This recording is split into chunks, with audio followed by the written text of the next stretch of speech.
Hello and welcome to another episode of Attacking Third, a CBS Sports soccer podcast. I'm Sandra, Herrera, lead NWSL writer for CBS Sports, joined today, as always, by my colleague and co-host, Lisa Roman, NWSL analyst and broadcaster. On this episode, we have a 2022 preview of all women's soccer content that's going to be live for everybody on CBS Sports. We're so excited to dive into it and sort of give everybody a very quick rundown of some of the great games that they could watch on CBS Sports platforms. But first, a quick reminder, you can now rate podcasts on Spotify. If you're listening right now, it only takes a second. You can go ahead and click rate, and it helps us so much here at Attacking Third. I'm so excited to get into all this with you, Lisa, because when we were contemplating this, we were like, God, there's just so much good stuff here to just sort of really sink our hands into. And I know that we're really looking forward to a very active 2022. We thought our first 6 months in 2021 was chaotic. It's going to be full speed ahead in 2022. We're still ringing in the new year here at Attacking Of Third. How course you we doing, are. Lisa? Of course, we're still ringing in the new year. Yeah, I mean, when you look at the landscape of soccer that is to come in 2022, I feel like a kid in a candy shop. I'm just so excited to watch it, to cover it, to see what unfolds, rosters that have to come, new players that are being brought into this field and into the game.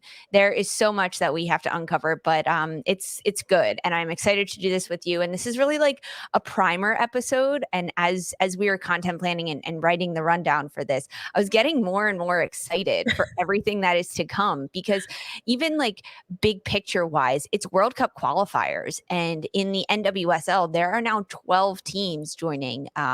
Two extra from last season. There's just so much to eat up, and I'm really pumped to cover it. But today, it's just like a little taste. It's like a little Yep. teaser that we have for everyone, us included, honestly. Yeah. No, I love it. And I just sometimes it's like here at CBS, it's like right, massive powerhouse Mhm. for soccer rights. People could come to CBS Sports, Paramount Plus, other CBS Sports platforms and know that they can find soccer 24/7 around the clock. But for us at Attacking Third, we're always covering a specific side of the ball, right? And we're just like going through this and we're like, it's not just NWSL like anymore. It's we've got the introduction of another league that we're gonna get into. We've got different World Cup qualifiers, right, in play. We're so excited. It's truly going to be a very busy year of women's soccer coverage ahead of us here at Attacking Third. But let's start with that. Let's start with our big juggernaut, the one that's got a special place in our hearts, right? NWSL season is going to kick off sooner than we expect. At the time of this recording, we're already past the 30-day mark. It's going to be a month out from when players have to report to market. We're for official preseason camps kicking off for respective clubs. And like you said, Lisa, there's going to be 12 teams this time instead of 10. So it's going to be two more teams for us to keep an eye on. The league towards the end of that very busy draft week, they also announced a little bit of a framework, right? A timeline and framework in place ahead for the 2022 season. Kind of, it was like a little bit of a gift. It was like a little, to kick off the holiday season for fans looking ahead to 2022. And it talked a little bit about an actual start date for checking for preseason in February. It talked a little bit about Challenge Cup, reintroducing that for the third annual year, talking a little bit about the break and everything that's going to be happening in 2022. Lisa, why don't you hit us with maybe some of the bullet points of some of this NWSL framework for the schedule ahead?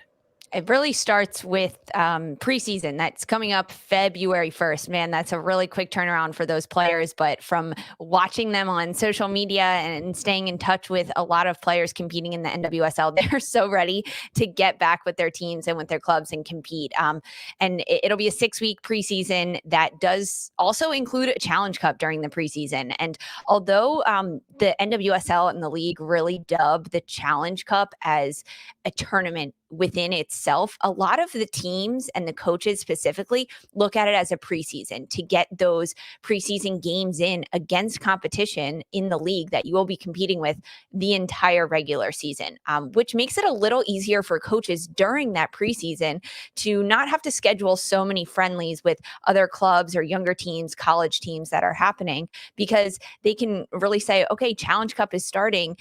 These are going to be our preseason games before we get into the regular season.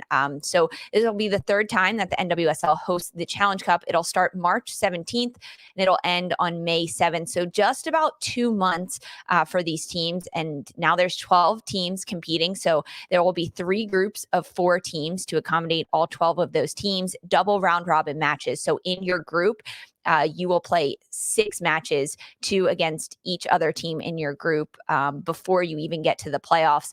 And then heading into the playoffs for the Challenge Cup, single elimination, and then whoever wins. So that's really the first trophy that a team can raise in 2022 is the Challenge Cup trophy, because that's really how it starts. And then before they get into the regular season, there will be a little bit of a break for these teams. It's not going to just rush right into it, but it's crazy to think that this Challenge Cup, Sandra, started in 2020 as really like the first bubble throughout this pandemic that is still ongoing.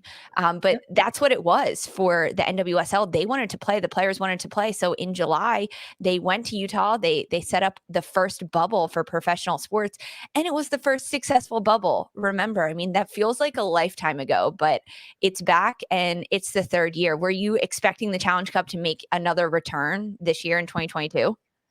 Yeah, I think the league was pretty dedicated to that. I think when it got Mhm. announced initially, I mean, it was a very, I was not going to say big. It was a very epic time when it got launched. I mean, it marked history for the Mhm. league and the sports landscape in the United States. Because the league NWSL was the first, contact sport, and pro league to make the return to play in sort of the beginning stages and height of the pandemic in 2020.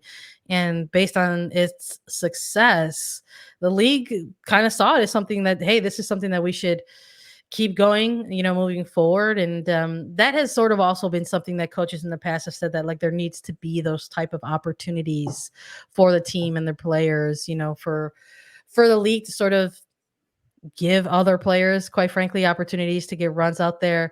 But I don't know if they saw it ever being something as like a preseason type Yeah. of tournament. I don't know. Maybe and maybe this is still very early for the Challenge Cup, right? It's going to be the 3rd annual one, like you mentioned. And perhaps in the future, maybe they'll restructure Challenge Cup moving forward. But for now, it's still definitely one quick sort of mini tournament that's taking place. And in this case, moving forward, adjacent to a full regular season, it's going to be viewed as like a preseason tournament, which might not Yeah. be a bad thing. Last year with the schedule with so many games, it was the longest season ever. You're talking February to November. And Yeah. having one of the longer preseasons in history, it sort of felt like maybe players wanted to sort of have something a little quicker, a little sooner for them to get a run out, instead of just sort of having to crack at each other during scrimmages and trainings, right? And wanting to actually go up against some opposition. So I'm excited to see what Challenge Cup will bring in 2022. Sandra, you mentioned that we could potentially see this landscape change, and I have no insight here. I don't know if you do, but are you talking like potentially, because they're still trying to figure out what the Challenge Cup is? It could almost be like a Champions League type thing or a tournament within a regular season. Like, hello, let's throw some darts at the board. Let's see what sticks. Yeah, I mean, I wouldn't hate it personally. I'm so used to watching that type of stuff take place in other leagues, right? But I also wouldn't, be surprised if maybe that, they took that into consideration as well, especially because of the type of league it is, right? Where it's a league that is used to like other areas in the world Mhm. where they have to maybe take a look at what's going on in front of them the calendar year and say, oh, like this year is it's a cycle. There's going to be an Olympics. There's going to be a World Cup. maybe in some of these years where there's preparation or considered sort of a non-tournament year or international tournament year, that you maybe have something that rotates within the schedule. I'm sure the players would be open to that as well. So we'll see. But for now, Challenge Cup is being pitched as a preseason tournament, and if maybe they keep it as a preseason tournament, and who knows, maybe the NWSL tries to include something else within that during those small breaks that they have during the season, because we've already seen something like women's ICC come into play, and though it's Yeah. not ran by NWSL, it includes NWSL clubs, and then we saw something with the inaugural Women's Cup with Racing Louisville and Chicago Red Stars. So we'll see if that continues, moving forward. These are all small things that take place in the season, but they're always these like mini tournaments, right? That are just in quick succession, like over the course Yeah. of a week. So we'll see. I wouldn't be against it, but all with the players' consent, of course, and see how that all sort of shakes out.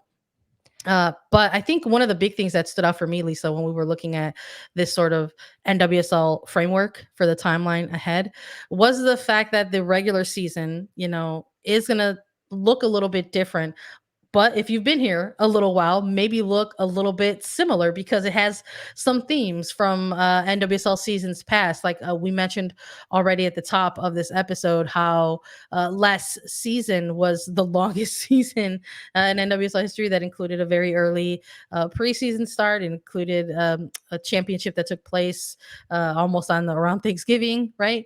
And then in between that, you had Challenge Cup, and you had Olympics, and all that kind of stuff, and 24 games to be played between 10 teams. So this year in 2022, it's going to be the first time since 2014 where the format's going to mirror some years prior. So each team is going to play each other at least once, home and away. And versus a 24 game season, this time it's going to be a 22 game season to sort of help balance out the fixtures that take place over the year. But the postseason is still the same. It's still going to be 6 teams, Lisa, right?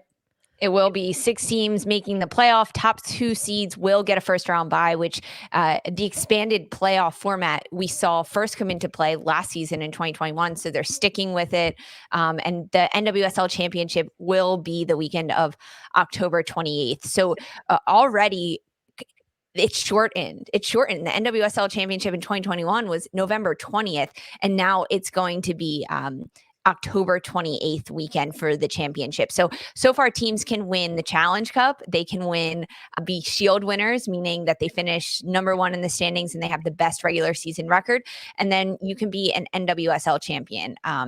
Maybe a team will get the sweep, get all 3 of them. But between the Challenge Cup and the regular season, teams are guaranteed 14 games at home and 14 games on the road. So it is completely balanced from start to end this season, which is really huge for these teams, because last year, I think with the 24 game season and going on the road and playing against a certain opponent 2 times at home, once on the road, or vice versa, teams kind of got tired by the end of the season. We saw a lot of injuries coming into play. So overall, I am very happy, frankly, with how this season is shaking out so far, and just the framework that we have for it.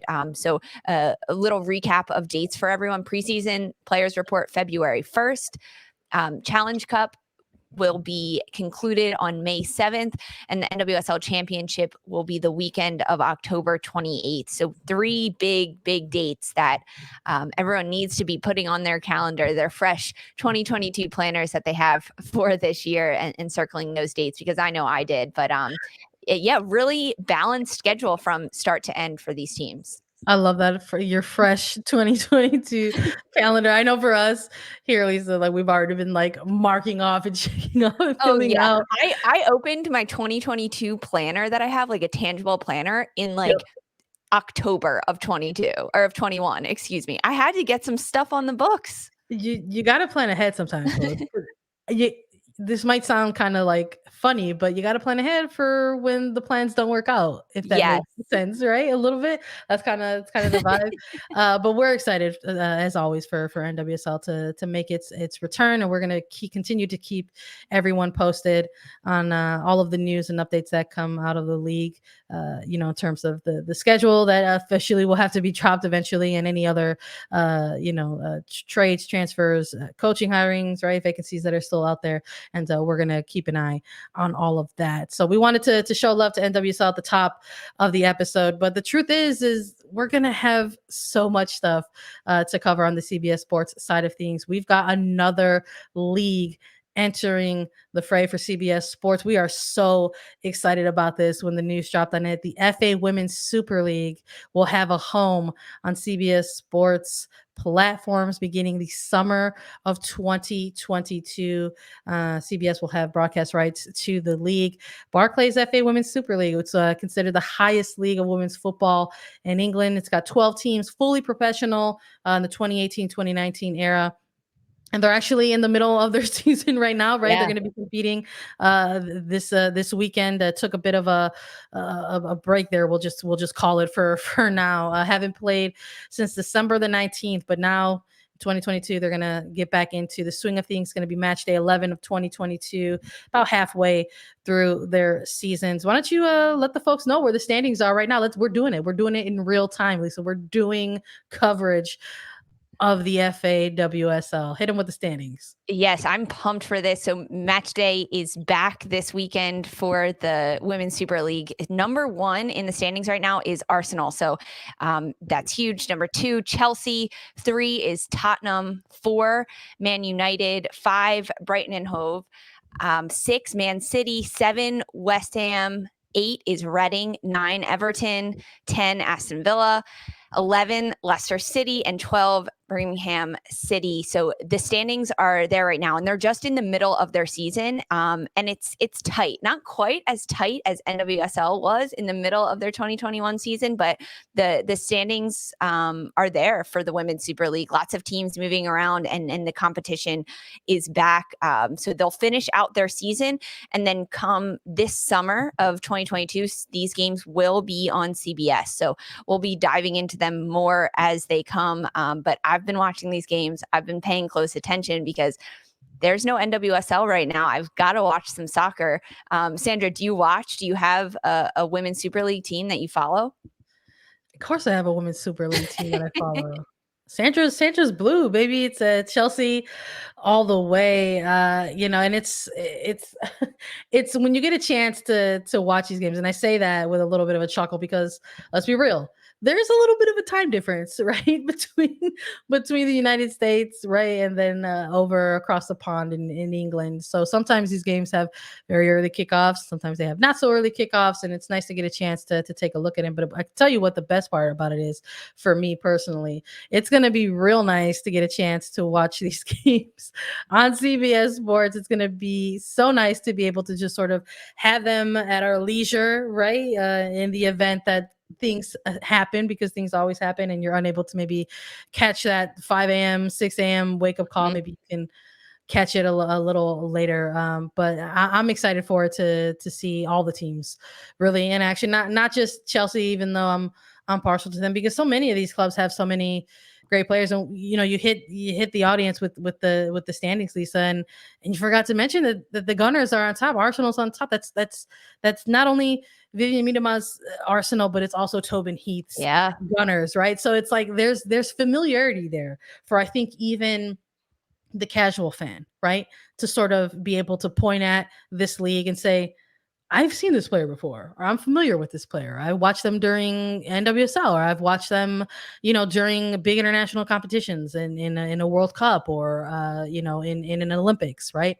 And that's the beauty of having this league, I think, at people's fingertips, right, or right in their device that they could possibly have it. So I know we are very, very excited about it, and I hope that all of our listeners are gonna be excited about it and stay excited about it as well. I'm excited for us to also do, some other different types of content around WSL. Yes, we're going to want to keep everybody up to date on the standings, right? But we're excited to maybe get in there and get a look at our favorite goals, right, that come Yes. out of certain match days. And of course, we love defense here, so we're going to be really excited to maybe see some crunchy type of tackles, and defense coming into play for the Women's Super League. So we're hyped for that, to have that adjacent to NWSL. But that's not all. We're going to close this out with probably another really big scale type event. We've got several types of World Cup qualifiers coming up for audiences to view across CBS Sports platforms, and to hear us chat about on Attacking Third. I mean, it almost feels like, we got it all, Lisa, doesn't it? We do have it all, Sandra. We are so lucky. And Attacking Third, we have it all too for everyone. This is probably the most exciting part of 2022, at least for me, because these World Cup qualifiers are sometimes more exciting than like actually the World Cup games, because these teams are fighting for everything they have to get into the World Cup. This is huge. A lot of the games have already started in 2021 and a lot of things have already happened. But this is the year, and this really is the summer coming up of 22, where all of the teams will be determined for the World Cup and then the Olympics as well that are coming up. So 32 teams competing in the 9th Women's World Cup. It's being hosted in Australia and New Zealand. And this is an expanded format. In 2019, there was only 24 women's teams competing. Now in 2023, there will be 32. So more spots and slots opening up because the women's game is growing. Thank goodness, because it's about freaking time. Am I right, Sandra? Like, it is about time that this game keeps growing. So it's being hosted by Australia and New Zealand. So both of those countries have already qualified for the World Cup, and they are the only ones. So we don't know the other teams that are in, but there's a lot of possibilities, especially with 32 teams that will be in the World Cup. But it all starts with the qualifiers, because of all the teams in the countries and around the world, you have to narrow it down, and it goes by federation. That's how, kind of like big picture, that's how it works. So for the United States, they're in CONCACAF, along with North America, Central America, and the Caribbean. So for Canada and the United States, they're both in CONCACAF. And we'll dive into CONCACAF specifically a little each year as we dive into these World Cup qualifiers. But Sandra, why don't you hit us with who else could potentially qualify for the World Cup?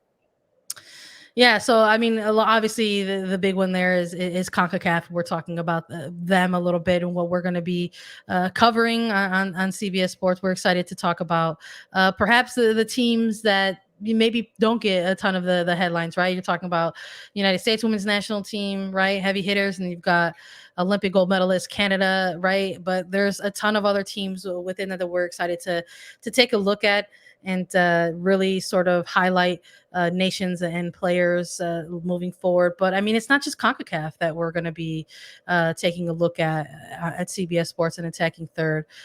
We've already had a number of games for UEFA for the European World Cup qualifiers, and coming up very, very soon is going to be the AFC Asian Women's Cup, and that also runs as their qualifiers as well. And these are, again, events, all types of fixtures that you can catch on CBS Sports, Paramount Plus. And I think the other thing that I'm really excited about with this, Lisa, and we've been teasing it a little bit in this one, because this is the episode where we're letting everybody know what's coming at them on Attacking Third CBS Sports in 2022.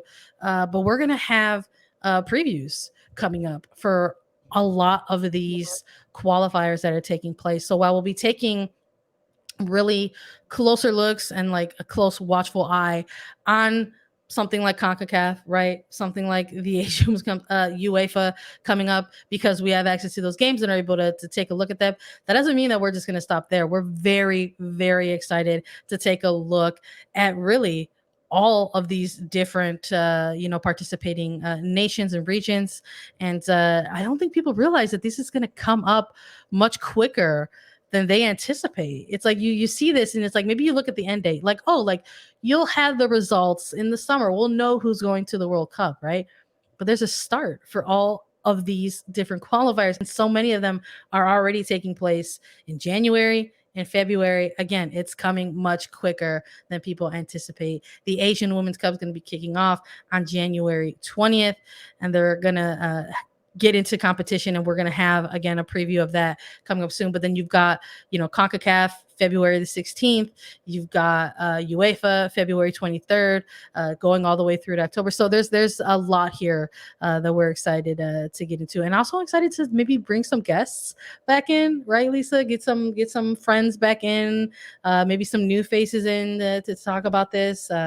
We're just here to talk and ramble is our heart's desire about this space with everybody moving forward. Yes, I'm pumped to get some guests on and hear their thoughts about maybe underdogs heading into the World Cup qualifiers. What teams could maybe make a run and head all the way to the World Cup and make big splashes at the 2023 World Cup? Because when you look at the landscape for women's soccer and all of the different teams in the club, of course, there are the heavy hitters, like you mentioned, the United States, Canada, Brazil, France. Like, lots of these teams are going to be making a big splash in these World Cup, but some of the smaller teams, and especially in the different federations, like the Asian Cup that is coming up, there are 27 teams that will be competing in that and only 6 qualifying spots. So that's like the grand scope of things. Yes, the World Cup overall will have 32 teams involved, but there are so many teams that are going to fight to get there, and a lot of teams that won't make it just based on it. I mean, in CONCACAF, there are 32 teams competing in the CONCACAF Women's Championship, the W Championship, to try to get into the World Cup. It's crazy. In Africa, there are 43 teams. UEFA has 51 teams. There are just players all over the world that this is their biggest year ever, because if you qualify for the World Cup, that's in. Hopefully we'll see some first-time teams getting into the World Cup. That's what I want to see. But lots more previews to come of all of these qualifiers, which ones we're keeping an eye on, our dark horses, some underdogs, and our guests will give us their insight. Let us take a peek into their mind as to which teams they're going to be watching for. I think you're correct. I think there is going to be the potential to have, some new, debutantes, right, for the World Cup, because there always is in some capacity, right, whenever a World Cup comes around.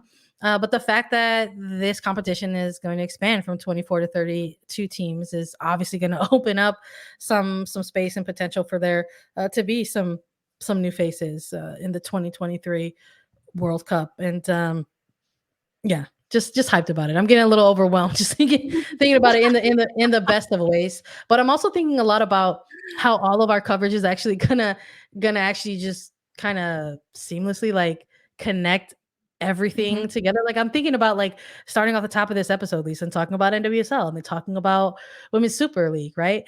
And there's gonna be people who watch these qualifiers and be like really intelligent about it and be like, you know what?